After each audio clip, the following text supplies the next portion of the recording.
आज का जो लेक्चर है वो मोटिवेशन पे है। लास्ट लेक्चर में तुम लोगों को लीडरशिप के बारे में बताया गया था, ठीक है। तो जो लीडरशिप या कंपनी में क्या होता है, मैनेजर होता है, ठीक है। तो लीडर और मैनेजर के रोल जो होते हैं वो करीब करीब समान होते हैं। तो जो मेन रोल होता है वो मैनेजर का, वो क्या होता है, वो एक उसकी क्वालिटी थी एज ए मेंटर या एज ए मोटिवेटर, वो क्या करे, काम करे। जो उसके वर्कर्स हैं या जो उसके सबऑर्डिनेट्स हैं उनको वो क्या करे, मोटिवेट करे, ताकि वो जो कंपनी का या जो उनका डिजायर्ड गोल है उसको क्या करें, प्राप्त करें, और साथ में क्या रहें, वो खुश रहें, ये एक अच्छा एनवायरनमेंट बना रहे। तो ये किसके फंक्शन होते हैं, मैनेजर के। तो मैनेजर का एक जो मेन रोल होता है वो क्या होता है, मोटिवेशन, ठीक है। तो मोटिवेशन क्या होता है, मोटिवेशन होता है, मोटिव मतलब होता है कि इनर डिजायर, ठीक है, इनर डिजायर, आदमी की जो आंतरिक इच्छा है उसको क्या करना, उसको मोटिवेट करना, उसको जगाना, ठीक है। तो मोटिवेशन मतलब होता है किसी की आंतरिक इच्छा को इस तरह से क्या करना, जगाना कि वो जो डिजायर्ड गोल है उसको क्या करे, प्राप्त करने के लिए काम करे, ठीक है। तो यहाँ पे देखो जो डेफिनेशन है मोटिवेशन क्या है, motivation is a force of inspiring subordinates to work willingly increasing the productivity to achieve organisational goal, ठीक है।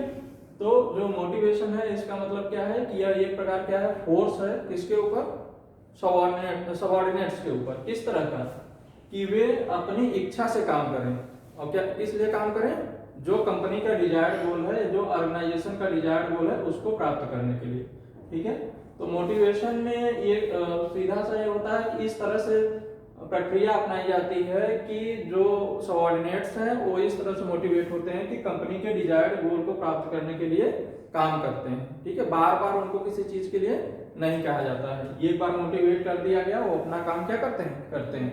तो उनके अंदर अंदर से इच्छा क्या होती है, काम करने की। जैसे तुम लोग हो, स्टूडेंट हो, तो अगर तुम लोगों को ये है कि ये सब्जेक्ट पढ़ना है, ठीक है, जैसे टीचर ने टास्क दे दिया कि 5 चैप्टर पढ़ना है, अब ऐसे बोल दिया पढ़ना है, तो हो सकता है तुम लोग पढ़ो क्या, नहीं पढ़ोगे। अगर उसने बोल दिया कि 5 चैप्टर पढ़ना है और मैं टेस्ट लूंगा, ठीक है, जिसके सबसे ज्यादा नंबर आएंगे उसको क्या मिलेगा, अवार्ड मिलेगा, ठीक है। तो उससे एक मोटिवेशन क्या होगा, बढ़ेगा। दूसरा, अगर उसने बोल दिया कि मैं टेस्ट लूंगा और जो जिसके नंबर कम आएंगे उसको क्या मिलेगा, पनिशमेंट मिलेगा, तब भी क्या होगा, ये पढ़ेंगे। तो ये दोनों तरह मोटिवेशन में पनिशमेंट भी आता है, अवार्ड भी आता है, बहुत सारी चीजें आती हैं, तो उसको हम लोग अब देखेंगे, ठीक है। तो इंपॉर्टेंस ऑफ मोटिवेशन क्या है, कोर ऑफ मैनेजमेंट। कोई भी मैनेजमेंट है तो उसका जो सबसे कोर है वो क्या है, मोटिवेशन है, क्योंकि मैनेजर का मेन काम क्या होता है, वो मोटिवेटर की तरह काम करता है। मैनेजर जहां पहुंच गया वहां ऐसी बातें बोला या खुद इस तरह से उसने एक्टिविटीज की, खुद काम किया कि लोग अपने आप काम में क्या होता है, लग जाते हैं, ठीक है। तो कोर ऑफ मैनेजमेंट, ठीक है।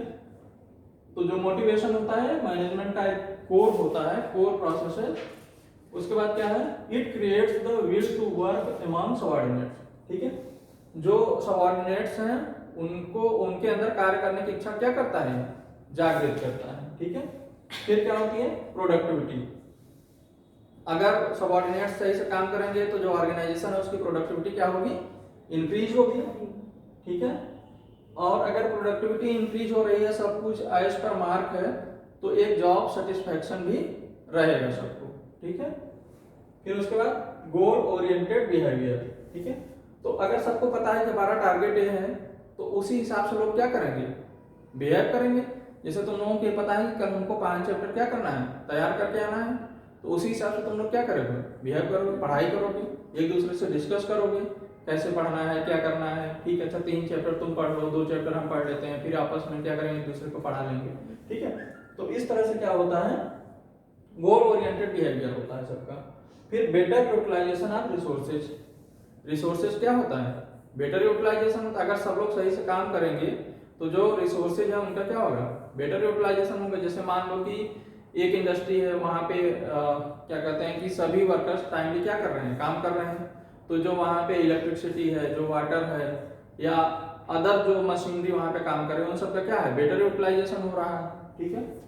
फिर हार्मोनियल रिलेशनशिप। और सब लोग अगर अपना काम कर रहे हैं और सबको अपने गोल या टारगेट को अचीव करना है और इस तरह का माहौल है, एक अच्छा क्या होता है, सौहार्दपूर्ण वातावरण बना रहता है, सबको मिल के काम करने का एक जो क्या इच्छा या कह सकते हैं माहौल वहां पे बना रहता है, क्योंकि उनको ये पता है कि हमको क्या करना है, टारगेट को अचीव करना है। हमारे बॉस बोल के गए हैं या मैनेजर बोल के गए हैं कि अगर हम लोग इतना टारगेट अचीव कर लेंगे तो हम लोगों को क्या मिलेगा, अवार्ड मिलेगा, ठीक है, हम लोगों को प्रमोशन मिलेगा। तो उस तरह से सब लोग क्या करते हैं, ये दूसरे से अच्छा संबंध बना रहता है, सौहार्दपूर्ण वातावरण बना रहता है, उसी में सब लोग क्या करते हैं, काम करते हैं। और नहीं तो अगर ऐसा नहीं हो तो क्या होगा, एक दूसरे को पीछे खींचने में लोग लगे रहेंगे, ठीक है, चापलूसी में लगे रहेंगे। तो ये सब चीजें ना हो, मतलब ये सब चीजें होनी चाहिए। इसीलिए सब क्या होता है, मोटिवेशन, ये मोटिवेशन का जो है महत्व है, ठीक है। अगर कहीं पे मोटिवेशन है अच्छे से तो ये सारी चीजें क्या होंगी, अचीव होंगी। फिर उसके बाद क्या आता है, factor affecting the motivation. Motivation को अफेक्ट करने वाले फैक्टर्स क्या होते हैं, एक होता है लीडरशिप स्टाइल। लीडरशिप स्टाइल या relation between workers and work group. जो वर्कर्स हैं और जो वर्क ग्रुप है उन सब के बीच में कैसा रिलेशन है, ठीक है। अगर अच्छा रिलेशन है, ठीक है, सब एक दूसरे से क्या है, खुश हैं, तो वहां का माहौल क्या होगा, अच्छा होगा, और प्रोडक्टिविटी क्या होगी, अच्छी होगी। अगर एक दूसरे से कंपटीशन है या एक दूसरे से जलन है तो क्या करेंगे, सही से काम वहां पे नहीं होगा, एक दूसरे की कमियां निकालने लगे रहेंगे, ठीक है। फिर क्या होता है, वर्क प्लेस कल्चर। जो वर्क प्लेस कल्चर होता है वो भी क्या करता है कि बहुत ज्यादा प्रोडक्टिविटी के को अफेक्ट करता है, ठीक है। जैसे कि मान लो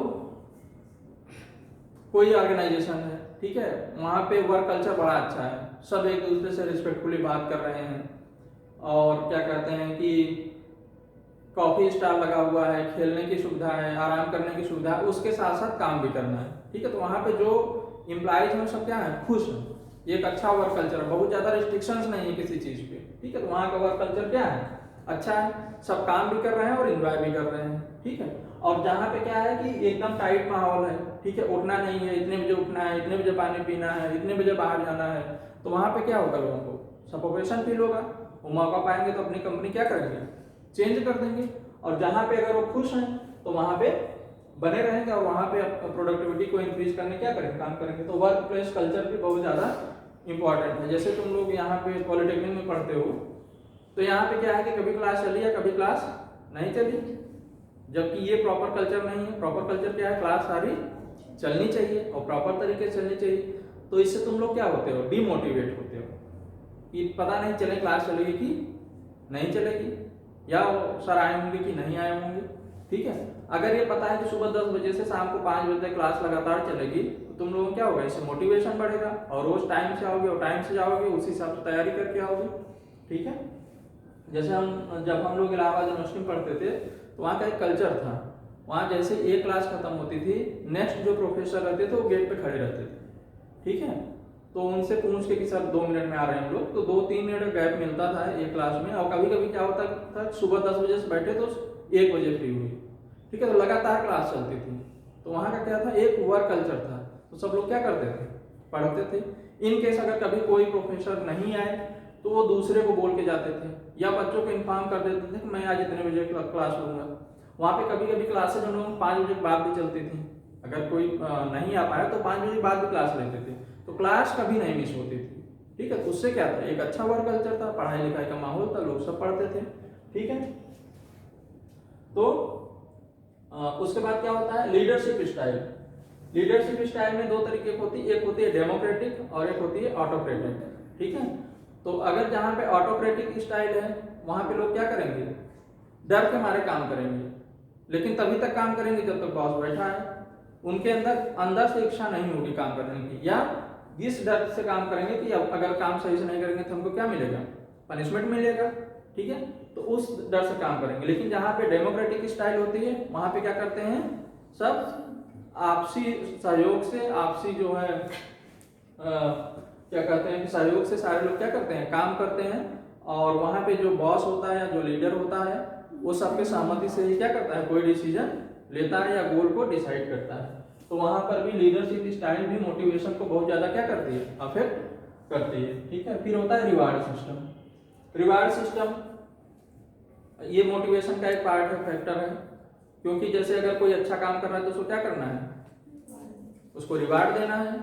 कोई खराब काम कर रहा है तो उसको पहले तो हमको क्या करना, वार्निंग देनी है, बार बार वार्निंग के बाद भी अगर नहीं सुधर रहा तो उसको क्या करना है, पनिश करना है।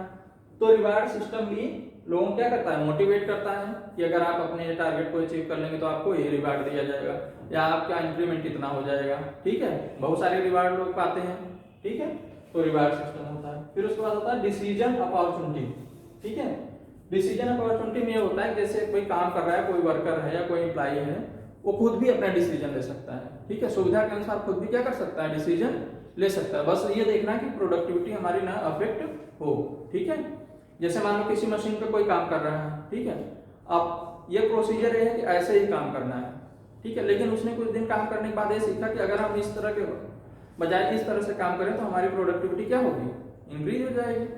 तो खुद भी उस तरह से काम कर सकता है। लेकिन अगर वहां पे डिसीजन लेने की जो छूट नहीं है तो उस तरह से नहीं, वो वैसे ही काम करेगा जैसे क्या करना है, जैसे बताया गया है, भले ही प्रोडक्टिविटी क्या हो, अफेक्ट हो। ठीक है, फिर work matching with personal life. ठीक है, जो वर्क है हमारा वो हमारे पर्सनल लाइफ से भी क्या करना चाहिए, मैच करना चाहिए। ठीक है, ऐसा नहीं कि काम के कारण हमारी पर्सनल लाइफ क्या हो जाए, अफेक्ट हो जाए। ठीक है, दोनों में क्या होना चाहिए, एक कोऑर्डिनेशन होना चाहिए, कोहेरेंस होना चाहिए। ठीक है, सामंजस्य होना चाहिए। फिर होता है structure of the organization. Organization का जो स्ट्रक्चर है वो भी बहुत ही महत्वपूर्ण होता है। कोई किसी भी ऑर्गेनाइजेशन में वर्क कल्चर कैसा है, उसका स्ट्रक्चर कैसा है, वो बहुत ही इंपॉर्टेंट होता है। जैसे यहाँ पे देखो तुम लोग पॉलिटेक्निक में पहले क्या होता था, जो लैब होती थी, लैब के लिए एक लैब अटेंडेंट होता था।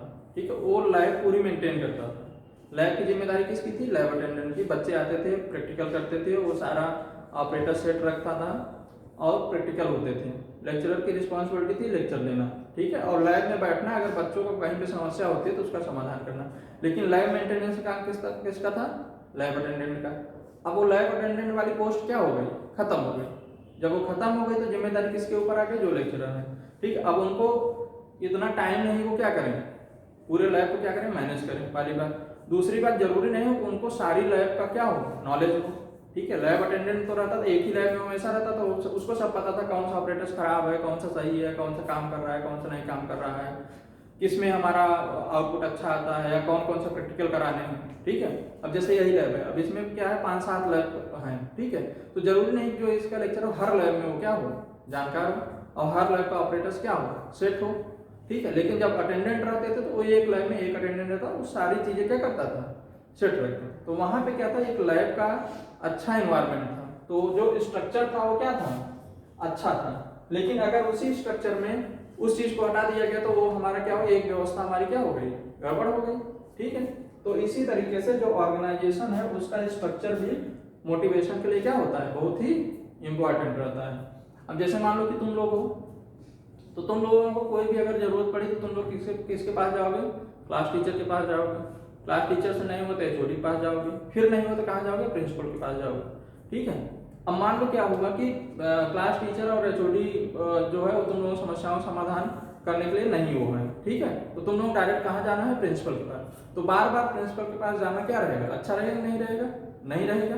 तो इसीलिए जो है जो हमारा ऑर्गेनाइजेशन होता है उसका स्ट्रक्चर भी क्या होता है, बहुत ही इंपॉर्टेंट होता है, किसके लिए, मोटिवेशन के लिए। ठीक है, फिर हमारा आता है जॉब सेटिस्फैक्शन। अब जो हम काम कर रहे हैं उसके साथ हम क्या हो, सेटिस्फाइड हो, तब हम अच्छे से काम करेंगे। ठीक है, जैसे मान लो कि मैं टीचर हूँ, ठीक है, लेकिन मैं इस जॉब से सेटिस्फाइड नहीं हूँ तो मेरा मन यहाँ पे नहीं लगेगा। ठीक है, या कोई भी हो, किसी भी जॉब में हो, अगर वो वहां से सेटिस्फाइड नहीं है तो उसका मन वहां पे नहीं लगेगा। तो जॉब सेटिस्फैक्शन भी बहुत ही इंपॉर्टेंट है। तो ये सारे फैक्टर्स हैं जो मोटिवेशन को क्या करते हैं, अफेक्ट करते हैं। ठीक है, अब उसके बाद आता है थ्योरीज ऑफ मोटिवेशन। ठीक है, थ्योरीज ऑफ मोटिवेशन में क्या होता है कि 2-3 हमारे जो है स्कॉलर्स हैं जिन्होंने मोटिवेशन की क्या दी है, थ्योरी दी है, इसको हम लोग पढ़ना है। तो सबसे पहले जो थ्योरी है वो है मास्लोज नीड बेस्ड थ्योरी। ये मास्लोज हैं जिन्होंने नीड बेस्ड, आवश्यकता के अनुसार जो है थ्योरी दिया कि लोगों का जो मोटिवेशन होता है, जो लोग मोटिवेट होते हैं, किसके अनुसार मोटिवेट होते हैं, आवश्यकता के अनुसार, ठीक है, वो अपनी आवश्यकता के अनुसार मोटिवेट होते हैं। तो सबसे पहले उनकी नीड क्या होती है, फिजियोलॉजिकल नीड, ठीक है। फिजियोलॉजिकल नीड में क्या होती है, फूड, क्लॉथ्स और शेल्टर, ठीक है, रोटी, कपड़ा और मकान, ठीक है। उसके लिए लोग क्या करते हैं, मोटिवेट होते हैं, काम करते हैं, ठीक है। दूसरा क्या होता है, सेफ्टी नीड। सेफ्टी नीड क्या होता है, जैसे protection against danger, threats, job security, ठीक है। अब हम ऐसी जगह काम करेंगे जहां पे हमको किसी चीज का कोई खतरा न हो, ठीक है। अब पता चला कि ऐसा काम कर रहे हैं जहां हमेशा क्या है, रिस्क बना हुआ है, तो वहां काम करना पसंद करेंगे लोग, नहीं करेंगे। जैसे मान लो कि ये टावर होते हैं, मोबाइल टावर होते हैं, अब इंजीनियरिंग काम ही है वहां जाके एंटीना लगाना, ठीक है। बताया जाए तो नो रिक्रूटमेंट करने कंपनी आए और ये बोले कि कुछ नहीं काम करना है, बस वहां टावर के ऊपर जाके एंटीना इंस्टॉल करना है, तो एक बार डर जाओगे तुम लोग कि वहां जाएं कि नहीं जाएं, ठीक है। तो इस तरह से, लेकिन आदमी को जहां ये लगता है कि वहां पे कोई डेंजर नहीं है, हमारी लाइफ सही से रहेगी, और प्लस जो है जॉब सिक्योरिटी, जॉब भी हमारी क्या रहेगी, मेंटेन रहेगी, तो वहां पे काम करना पसंद करेगा, सेफ्टी नीड। फिर आता है सोशल नीड। सोशल नीड में होता है कि ऐसी जगह हम काम करेंगे जहां लोग, समाज हमको क्या करेगा, इज्जत देगा, हमारे दोस्त बनेंगे, ठीक है, और क्या होगा, समाज हमको क्या करेगा, एक्सेप्ट करेगा, ठीक है। तो वहां पे काम करना ज्यादा अच्छा रहता है। या ऐसी जगह काम कर लो जहां लोग क्या करें, एक्सेप्ट ही ना करें, यार इसको हटाओ, ये तो जो है सही। जैसे अभी तुम लोगों ने देखा होगा, कोविड जब शुरुआत था, ठीक है, तो कोविड के शुरुआत में क्या था, जो डॉक्टर्स थे वो जो कोविड हॉस्पिटल में रहते थे, तो जब अपने सोसाइटी में जाते थे तो वहाँ लोग उनको एक्सेप्ट ही नहीं करते थे, ठीक है। बहुत सारे डॉक्टर्स को वहाँ से शिफ्ट होना पड़ा, ठीक है। तो इस तरह की बहुत सारी जॉब, तो बाद में फिर लोगों का माइंडसेट क्या हुआ, चेंज हुआ, फिर उनको कोरोना वॉरियर्स बोला गया, ठीक है। तो इस तरह से बहुत सारी जॉब होती हैं जहाँ पे सोशल एक्सेप्टेंस नहीं होता है, ठीक है। तो जैसे मान लो कोई मीट प्रोसेसिंग इंडस्ट्री में काम कर रहा है, ठीक है, अब लोगों को पता चल गया ये उसमें काम कर रहा है, ठीक है, तो होगा कुछ लोग होंगे जो कहेंगे कि नहीं ये आदमी सही नहीं है, ठीक है, हो सकता है उसको अपने घर बुलाना बंद कर दे, ठीक है। तो इस तरह, लेकिन जॉब कैसी होनी चाहिए जहां सभी लोग क्या करें, इज्जत करें। कोई पुलिस में चला गया, ठीक है, कोई अच्छा ऑफिसर हो गया, कोई अच्छे कंपनी का मैनेजर हो गया जहाँ 2-4 लोगों की नौकरी लगवा सकता है, तो पूरे गांव वाले क्या करेंगे, इज्जत करेंगे, जाएंगे उसके पास, ठीक है। तो सोशल नीड भी होती है किसी भी जॉब की, ठीक है, मतलब कि हम जॉब उस हिसाब से करते हैं जहाँ पे हमारी सोशल नीड भी क्या हो, पूरा हो, ठीक है। मान लो कोई कुछ लोग ऐसे हैं कि जो जॉब के चक्कर में कहीं बाहर चले गए, सारे संबंध उनके क्या हो गए, खत्म हो गए, परिवार छूट गया, घर छूट गया, सब कुछ छूट गया, तो उससे भी वो एक सेटिस्फैक्शन उनको नहीं मिलेगा, ठीक है। लोग अपनों के बीच में रह के जॉब करना क्या करते हैं, पसंद करते हैं, ठीक है। फिर आता है ईगो नीड्स। ईगो नीड्स क्या होती है, हमारा अपना भी क्या होता है, सेल्फ कॉन्फिडेंस होता है, स्टेटस होता है, हम उसको भी क्या करते हैं, मेंटेन रखना चाहते हैं, ठीक है। हम चाहते हैं कि लोग हमको क्या करें, जाने और इज्जत दें, ठीक है। तो ईगो नीड्स को भी पूरा करने के लिए ये भी हमारा एक मोटिवेशन में क्या करता है, सहयोग देता है। फिर आता है सेल्फ फुलफिलमेंट नीड, ठीक है। Self fulfilment need, self fulfil need क्या होती है, हमारी भी अपनी क्या होती है, इच्छा होती है कि क्या हो, डेवलपमेंट हो, हम इस कंपनी में हैं तो हमारा कितना ग्रोथ होगा, कितना ग्रोथ नहीं होगा, दूसरे से कंपेयर करेंगे, ठीक है, तो लगेगा कि नहीं ठीक है। तो हमारी जो अपनी इच्छा है उस, अगर वो हमारी जॉब से पूरा हो रही है या जो हमारा विकास हो रहा है, तो भी हमारे लिए क्या है, अच्छा है। तो मास्लो ने ये बताया कि नीड बेस्ड इनकी जो थ्योरी है वो बताती है कि human behaviour is motivated by needs. जो लोगों का व्यवहार है वो किसके द्वारा मोटिवेट होता है, आवश्यकता के अनुसार, ठीक है। लेकिन अब इसमें क्या हुआ कि इसका क्रिटिसिज्म हुआ, क्रिटिकल इवैल्यूएशन जब हम लोग करेंगे तो उसमें क्या था कि इन्होंने प्रायोरिटी रख दी कि पहले ये नीड पूरा होने, पहले ये नीड आती है, फिर ये आती है, फिर ये आती है, फिर ये आती है, फिर ये आती है, ठीक है। पहले इस नीड के लिए आदमी काम करेगा, जब ये पूरा, तब इसके लिए, तब इसके लिए, तब इसके लिए, तब इसके लिए, ठीक है। लेकिन ये क्या है कि जरूरी नहीं है, ठीक है। कुछ लोग क्या करते हैं, एक साथ कई सारी आवश्यकताओं क्या करते हैं, पूरा करते हैं। फूड, क्लॉथ और शेल्टर के साथ साथ क्या होता है, सोशल नीड को भी देखते हैं, सब चीज को देख के तब काम करते हैं, ठीक है। तो इसलिए इसमें क्या है, कि इसको ये लिख सकते हो कि हाँ काफी हद तक तो ये सही है जो इन्होंने प्रायोरिटाइज किया, लेकिन कुछ लोग क्या करते हैं कि एक साथ कई सारी आवश्यकताओं के पूरा करने के लिए क्या करते हैं, जॉब करते हैं, मोटिवेट होते हैं। ठीक है,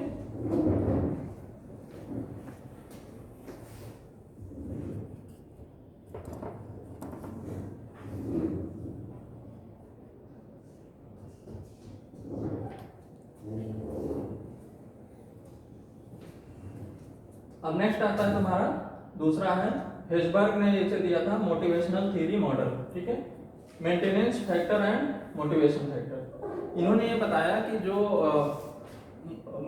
लोग जॉब करने के लिए मोटिवेट होते हैं, जो डिजायर्ड आउटपुट प्राप्त करने के लिए मोटिवेट होते हैं, तो मोटिवेशन के लिए दो फैक्टर्स काम करते हैं, एक होता है मेंटेनेंस फैक्टर और दूसरा क्या होता है, मोटिवेशनल फैक्टर। ठीक है, तो मेंटेनेंस में क्या आता है, कंपनी की पॉलिसी एंड एडमिनिस्ट्रेशन, कंपनी की पॉलिसी कैसी है, उसका एडमिनिस्ट्रेशन कैसा है, फिर इंटरपर्सनल रिलेशनशिप, एक दूसरे से लोगों का क्या है रिलेशनशिप, कैसा है वहाँ पे, कैसा माहौल है, फिर सैलरी क्या है, ये भी लोग देखते हैं, फिर वर्किंग कंडीशन वहाँ पर कहीं पे क्या है कि 24 आवर की जॉब है, ठीक है, या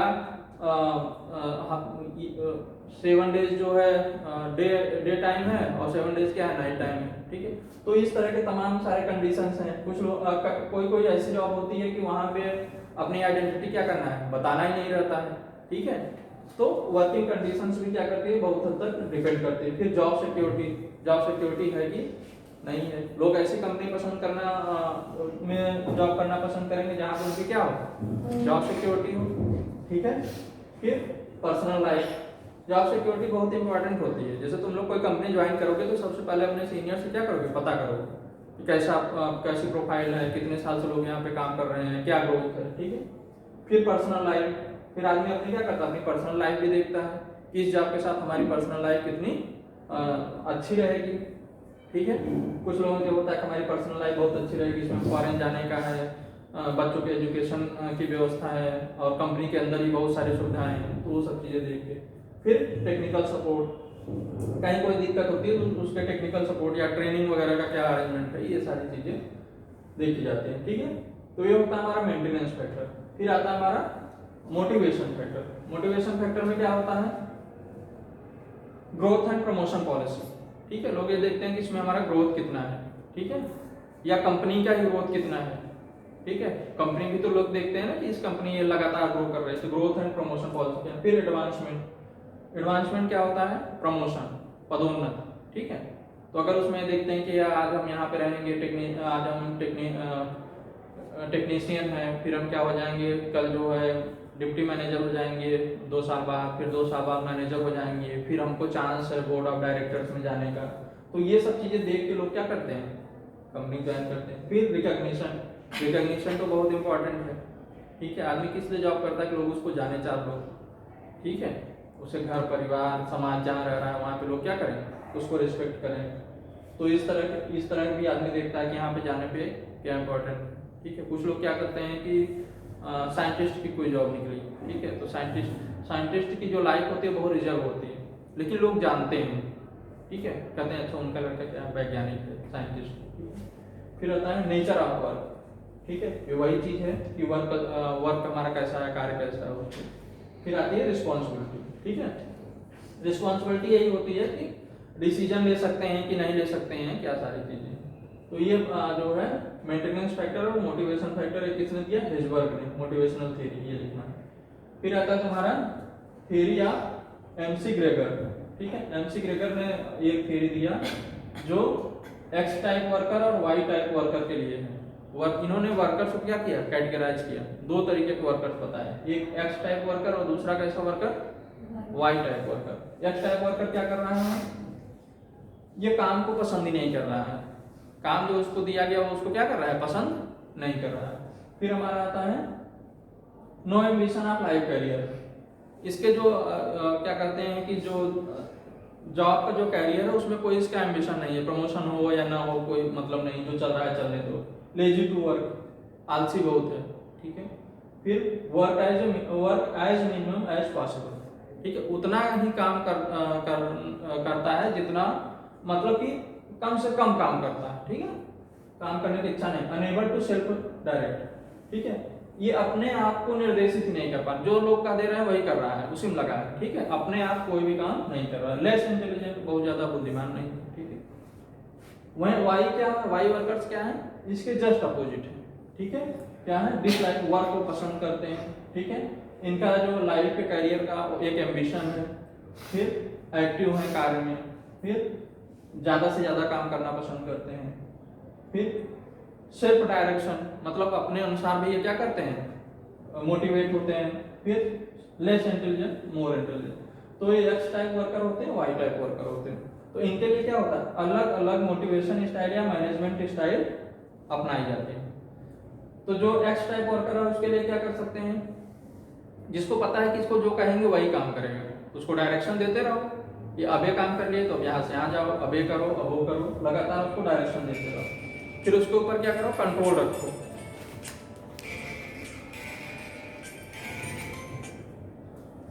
फिर उसके ऊपर क्या करना है, कंट्रोल करना है, कंट्रोल नहीं करोगे तो काम ही नहीं करेगा।